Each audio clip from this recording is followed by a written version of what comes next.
Hello, everyone, and welcome back to Haunted Hearsay. I'm Caroline, up here in Donegal. And hi, Ben, you're down Dublin. How you doing? Oh, how's it going? Yeah, I'm in Dublin, as usual. Well, we're back. We've had plenty of breaks, but then you've been a busy person. I've been a busy person. And how did Cannes go? Good, yeah. The event, or yeah, it was the conference was quieter than usual, but that's expected with That's the the television awards, isn't it? Though. yeah, it's television. It's where TV stations go to buy and sell Hmm. TV shows. It's in the same place as they do the same thing for the movie industry in May, and then I go in April and October. So Yeah, one of these days I'll need to get out there. I keep yeah, saying that. not have to worry. Um, yeah. Well, it's yeah, we're back here now, and we're going to do coming up to Halloween. We thought we'd just go over stuff that we did last year for Halloween, but more in depth and about the actual origins of Halloween and how it relates to the Halloween that we celebrate today, which is very, very different than the Halloween that there was originally. Now, we know with that when the Celts came to Ireland, that their traditions are the ones predominantly that we would celebrate now, which were a lot less gruesome and more humane than the pagan. Not that theirs weren't pagan, but the sort of rituals and beliefs that were held here at the time by the primitive people on this island. Now, funny, I was talking to you about this the other day. We know that with the Celts came the Gaelic language, Hmm. but what I don't know and I haven't been able to find out is what the language was that was spoken here before the Celts came. We know they had an ancient script. We've seen, what do you call Home, odd, home, old, yeah. oh, that's it. I've seen the actual script, but I don't know how that would, how did that translate into a language? So we know anyway with the Celts, they brought the Gaelic language with them anyway. But before the Celts coming across here, I was just going to cover a wee bit on the actual Celtic history Mhm. as well. And the more I went into it, I mean, I thought I'd read loads of books on them, but there's a lot more available. I've discovered with the Celts that they were regarded in ancient times as an ancient people, an ancient race of people. Hmm. Now, there's not an awful lot that sort of by way of script written about them from their own perspective until about 60 AD. But the only references to the Celts and the Gauls before that are through Roman and Greek scholars and their interpretations of what this ancient race were. And they Mhm. were regarded like as far back as 500 BC. You had people like sort of Plato, all these kind of characters referring to the Celts and the Gauls as an ancient people. Hmm. Now, so that's, they're around an awful long time. There are various interpretations as to where the Celts came from. They're referred to by certain Greeks as being a tall, fair race. And Plato, he wasn't too enamored with them. He found them to be drunken and warlike people. There's very possible that, they originated, or not originated, but that there was some sort of mix of tribes around the basin of the Danube. But where they came from before that, I don't know. But that seems to be like there's a consensus that that could be the origins. But we know that they spread out through Europe, and when they came to Ireland, they brought an awful lot of their customs, beliefs, etc., with them. But when they came here, now they would have embraced the harvest, etc., the different seasons, like an awful lot of people all over the world would have done, going back in any sort of culture. Everyone had their way of celebrating different seasons or different, aspects of the year or things that they'd done. But in Ireland, now it was a little bit more, it was a little darker. It was a little bit more, it was more gruesome. And there was a belief in deities that sort of controlled what was going on. And it was people that in positions of power that their beliefs were very primitive. And there was a lot of gods that are connected to ancient Ireland. We have and a lot of goddesses. where women held positions of great power as well. It's only actually when Christianity comes in that, you know, women seem to have gone right down the pecking order, as it were. And which, you know, we see that in history, like, but women definitely held places, held positions of great power, etc. But there was one guy in particular, I just actually can't think of his name at the moment, but I'll have him for Halloween, who believed he passed himself off as a god here in Ireland. There was such a thing in Ireland, sort of in ancient times, known as the fighting season. And the fighting season was a season when different states, or whatever you would have referred to the areas in Ireland at that time, would have come together and fought each other. And it would, you know, it was like in the wintertime, they went back to their own wee places, their own corners, and recuperated and recouped, etc. But during this fighting season, there was always somebody that came out better and someone that didn't. And now there was a guy called Nemid, who was the chieftain of the Numidians that were based along the coasts of the northern counties. Now we know that one of his tribes were 2,000 strong. After we know it was 2,000 strong after being decimated by a really, really bad influenza.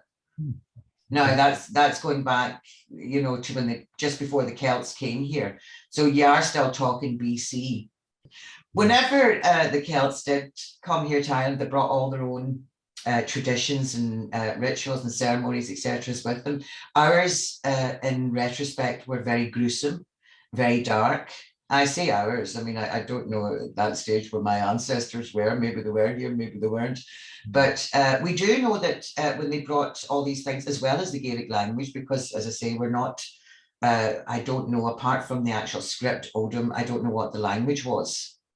It wasn't Gaelic, and it wasn't the language, you know, that we learned subsequently. Yeah, exactly. But you probably had maybe about 1 million people in total lived on the island at the time. And they, as I say, very primitive beliefs. As I say, they had a season in the summertime where they fought each other. In the winter, they would go back to their own prospective places and they would recoup, etc. But they also had dark beliefs, and it was really, I think, the origins came from various chieftains, and it was, I suppose, just not knowing things. Was it pagan? Yeah, absolutely, very pagan. But I mean, anything pre-Christian is regarded as pagan. So I mean, I don't even think they would have regarded themselves as pagans. They probably didn't have a title for what they were. They just knew that in the summertime they had crops, etc. In the summertime, then they also fought. Come the autumn, you know, that's when the dark was coming in. But their belief was that the dark came with an evil presence, an evil spirit.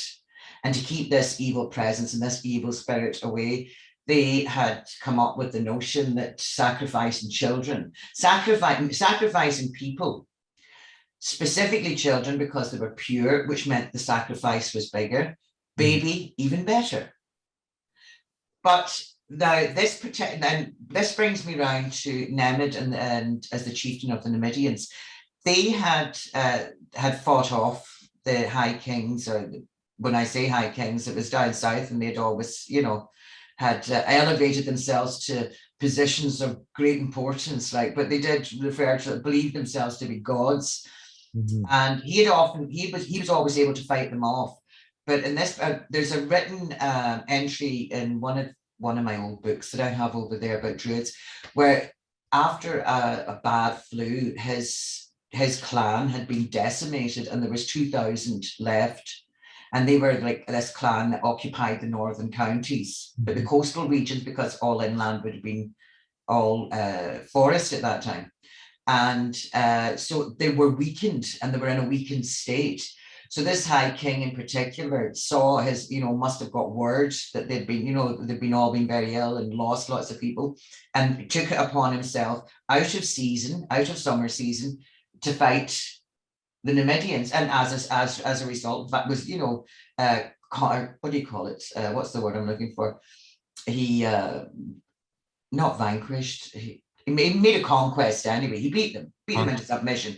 They couldn't fight him. They weren't well, and they were certainly weren't at their full potential to fight back, but it was one of these rare occasions.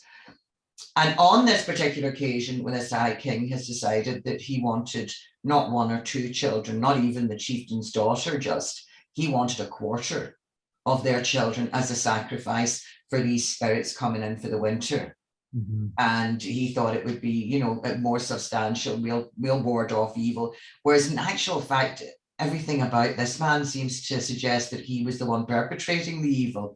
Yeah. But they did, yeah. And that was actually something then that became a thing where whoever had lost to whoever, it was their children that were going to be, not all of them, they always just took a selection. But I mean, you know, what's quarter up to like 2000? You're still talking hundreds of children being sacrificed to these gods that they believed, you know, I don't know if they would refer to them like that, but these spirits that they thought came with the night and the long nights, the dark nights. But they also believed wholeheartedly that the spirits, that the veil was thinnest between life and death during these periods. Now, they believe this is a primitive people, not from watching films or reading books or hearing stories. They believe as a so they've had experiences and knew something we didn't. And they've interpreted, I think, to suit themselves, which makes a very, very dark origin. So that when the Celts come in then, they celebrated and welcomed the winter as opposed to sacrificing people to, you know, don't be good to us when you come in. Whereas the Celts were like, you know, this is a time where we would cook, we get together. I remember you were telling me before about the communal fire. Yeah. So in like County Meath, we went to like reenactment of what they do every year, which was the communal fire, and they're sort of like fire festival, and they do a fire procession and bring the fire back to their own hearths. This is like everybody would put out their fire, and there's a communal fire that they all go to and then light their stick from, and they bring home that fire back to their own houses, and their fire never really extinguishes at home. So it's their traditions, their sort of rituals and ceremonies were a lot more land-based and a lot more sane than sacrificing children. I'm not saying that the Celts never sacrificed people, but certainly not at Samhain, and certainly not to appease gods of the dark. I think they understood more that it was the seasons changing, and they still believed that the veil was thinnest. The Celts did, the Gauls did, the Sumerians did. There's very few cultures that didn't believe the veil was that's, you think about the veil was thinnest October, November, December, between the two, you know, sort of the world of the living and the world of the dead. Yeah. That's one thing that was shared as a common belief. But so at least when they came, I think the people that probably didn't know better and then got to know better then sort of like, we really don't need to be sacrificing children. It says in my thing here that Samhain celebrations likely predated the arrival of the Celts. Yes. Yeah. So but that's what I mean. But ours, the traditions and the ceremonies that were here were much darker, involved sacrificing children. The build up to sacrificing them was during Samhain, where they were being picked and prepped for their sacrifice, as it were. So ours was a very dark. I'm just saying that when the Celts came, it's sort of the tradition was more in keeping with their harvest for the year and tucking down for the winter and being more communal and, you know, exactly embracing the winter, but at the same time doing it in such a way with respect, and we're not going to do anything to disturb or upset all these souls that are now, you know, easier to get to us basically during this time of the year. Yeah. Will I read a little bit from this? Yeah, I do. It'd be nice to hear. Okay, so I don't know where to start, but yeah, sure. I'll start with a bit just about the Celts, which is what we were just talking about, which is after what Caroline was talking about. And then it goes on to a little bit about the other world. So Samhain celebrations likely predated the arrival of the Celts in Ireland some 2,500 years ago. It was a time for making winter preparations, crops were harvested, and animals were rounded up from the fields, either to be sacrificed or lodged for the winter and used for breeding. Feasts abundant in both food and alcohol were held to celebrate the harvest.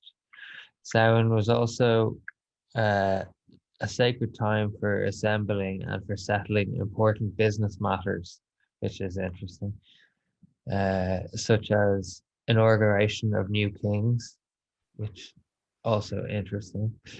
Deaths were repaid and trials for the more egregious crimes were held, with justice meted out accordingly. So it seemed to be a time when they did like punishment as well. That sort of coincides with the season of the fighting season they had, which was during the summer. Yeah. They didn't have time. There was lots of things during harvest. They didn't have time to sort these things out during the fighting season. Didn't come when they're knuckling down for the winter. Like I said, when they'd come home, they'd recoup, take stock of things. That's when they caught up on things. Yeah. And I mean, I'm not saying that it was the people themselves that were going, oh, here, we're going to sacrifice our children. I'm saying it was like other chieftains. It wasn't that they would be sacrificing their children. They probably would have sacrificed animals. But this sacrifice was imposed upon them, opposed upon whoever was sort of conquered by them or lost to them. Well, it was the time of the year to do that mad stuff. Yeah, like that's it. That's the point. It's not that it was that they genuine. I don't know that. Well, I don't know. It's hard to believe that anyone would genuinely believe that. But then, human sacrifice was something that went on all over the world. Yeah. It was it was a very basic reaction to things, especially things that people didn't know. Well, the Aztecs did it, didn't they? Eh? Aztecs, they were always yeah. Oh, geez, any excuse to throw a dolly on the fire. I think they had weekly sacrifices. I believe some of the things I've read about the Aztecs. Though having said that, they were actually they were ripping each other. Fascinating group of people. Yeah. When you think about it, I mean, I love reading various histories of different places in the world, and then you see what's going on in different parts of the world at the same time. Yeah. Things that we know now, that we've learned now. And it's weird that in Egypt, they're building pyramids to the sun, to these gods that they believed were there. And at the same time, on the other side of the planet, you have these Aztecs building pyramids to the sun, to these gods that they believe they've been in contact with. And then you go to South America, to the Incas, who are building these pyramids to the sun. Now, these people had no connection with each other. It's not like they watched television and seen someone else doing it, or, Yeah, there's other ones in Europe as well. Things all developed independently in different parts of the world. Senegal is another place that has. It seems like Croatia or somewhere in Eastern Europe has pyramids buried in Yeah, isn't it very strange that at the same time in different parts of the world without any connection with each other, people were doing these strange things. And pyramids was just one of them. Halloween, though, is very much that's very much ours, and it came, I think. We had it. I would be very interested if anyone knew what was the language that was spoken before Gaelic. I know the script was. One thing I wanted to talk to you about as well, and I also want to finish reading this thing, but this came up because I saw it online. A lot of Irish people and Scottish people were having fights on whether Samhain. Well, the first thing was the fights between the Irish and the Scots, and then there was the pronunciation of Samhain. So it's a kind of loaded issue, but I believe I'll tell you, the thing is, the Gaelic came with the Celts. Yeah. Now, I mean, they settled in parts of Germany, they settled in parts of northern France, they settled in Scotland, they settled in Ireland, they settled in Wales. Yeah. Now that we know that the Scottish Gaelic, the Welsh Gaelic, the Irish Gaelic have similarities, but because of the indigenous language that's there, and that's what it was married into, there are certain, it's certain things that are probably still hark back to the ancient Gaelic that are just a little different because they've been married into whatever the local language was. Yeah. And it's the same with, I remember hearing a friend of mine, her grandfather speaking years ago, outside Dunlow from Germany. And I remember one of the things he said was a reduce, but it wasn't, it sounds Scottish when you say it. He said it, I says, you mean around the house? Yes.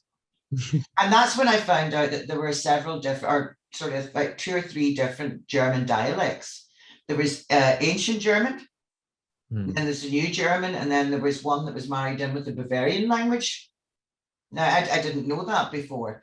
And the ancient German is more like Old Gaelic, and which sounds a bit more like the Scottish Gaelic. Welsh Gaelic then is, whatever the language was there before, that's primitive, a little bit harder to understand. But and then you've got Irish Gaelic. So you can't, I mean, the argument's moot really, because they came at the same time. They settled in Scotland, they settled in Ireland around the same time. What I then subsequently read was that the word Halloween was invented by English-speaking Scots, and that Samhain came from Ireland. So it then ended up in Scotland, but it arrived in Ireland first, or it was in Ireland. No. The Samhain festival. The chaos is go over to Scotland from Ireland, apparently. No. No.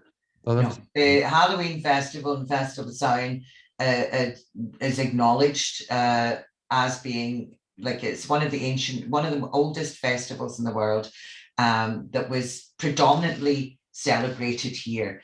I don't always, I get so excited when I start talking about things, I don't always, sort of iterate it properly. Point I'm making is that the people here, the primitive people here, celebrated Samhain.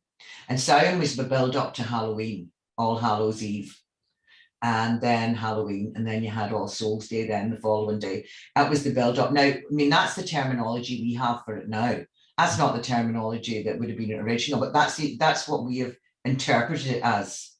All Hallows being Halloween. It didn't originate in Scotland. It definitely originated in Ireland. As again, the original was quite dark, and the sacrifices of animals, etc., was accepted. And if you happen to lose a battle to your neighboring chieftain, then your children or his daughter, whatever, these things were, as I say, put upon people. But with when the Celts come in then, I mean, they'd celebrated, like I said, like every other culture in the world celebrates the seasons in some way or other, like, coming into the summer, at the end of the summer, but they all had some sort of festival that married around that time. New Year. Yeah. Whereas with the Irish, this was the Irish New Year. Samhain was the, coming into the Irish New Year. That was what was believed. You were getting rid of the old year and coming into the new year. When you come out of the darkness, then you were in the new year. So this was the new year happening now, as it were, the Samhain. And it's not as brutal with the introduction of the Celts. Yeah. But they married their ceremonies and their rituals into ours, and made it all about the one. It was still, but ours was a very significant festival that originated on this island. But let me read the last paragraph of this, and it's from, I forgot to mention, it's from worldhistory.org/Samhain. Okay. And it's Samhain was considered an auspicious time for the Druids to practice divination, since the connection to the spirit world was stronger than usual. The lifting of the veil between the other world and the physical world meant that Samhain was also considered to be a perilous time for ancient Celts. The Celtic otherworld is often described as existing in tandem with, as opposed to completely separate from, the human world. During Samhain, these realms converged, and the passage between them was easier. Spirits, both kind and malevolent, could act with more powerful agency on the human world. Well, you see, that's very much, we attribute that to being here, but that's very much like, again, the marriage of what the Celts, when they came in and they brought theirs, married it with the one that was already here. But it's like the veil between the living and the dead. In every culture, you have like what's in the Aztec culture now handed down, it's Mexican culture, you have the Day of the Dead. A lot of South American countries, you Yeah. know, but that's when the veil is thinnest. And what's that about, really? And same with the like All Saints Day or whatever. Like, what is that in? I think when the church came in, when the church came to Ireland with St. Patrick, and it was St. Patrick that introduced Christianity to Ireland. When he came in, I think it was to take away from the pagans. Yeah. You know, I mean, like all this terminology that we have now for it is, you know, it's very unlikely that that was the terminology that people they had themselves back then. Theirs would have been much more basic. We're doing it because of the time of the year, the season, you know, as you said, this was a time to settle debts, etc. It was, yeah, but it is a marriage of both. But theirs was more, I think the Celts was more basic. It was just, you know, coming into the winter, this is the time we all get together, you know, we'll all light our fire off the one fire here, the communal fire. It's all about, you know, we'll settle down for the winter, etc. But no, I read too many things where everyone says the same thing. It's definitely, it originated in Ireland. I'd say the Scottish argument is because of the Celtic connection, but the Celts didn't bring it to Ireland. It was already in Ireland. And the Celts, what they did is they married their traditions with ours. Theirs were much not as maybe harsh or gruesome, or, you know, they didn't impose these kind of sanctions on other groups of people. They're barbaric. Yes, exactly. And I mean, like to say, to say that, you know, I mean, because we don't regard the Celts as being the quietest bunch of people, you know, when you think about it, like.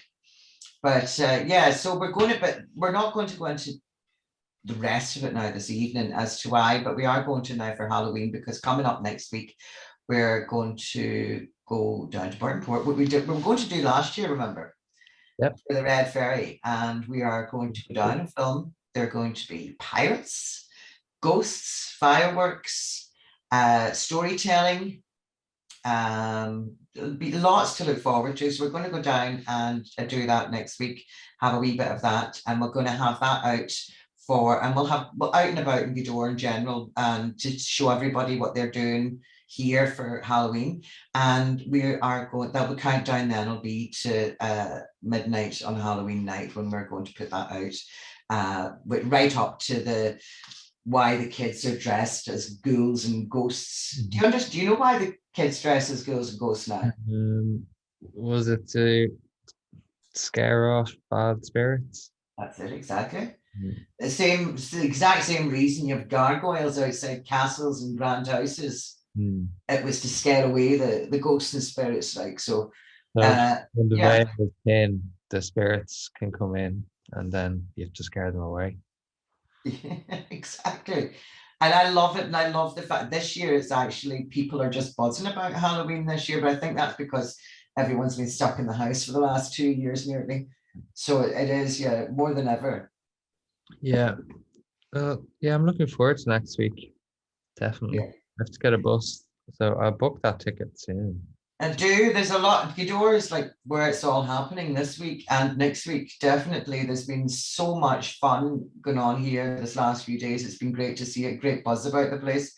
Dodge is reopening, or Dodge did reopen, and the local priest went down and blessed it before it opened.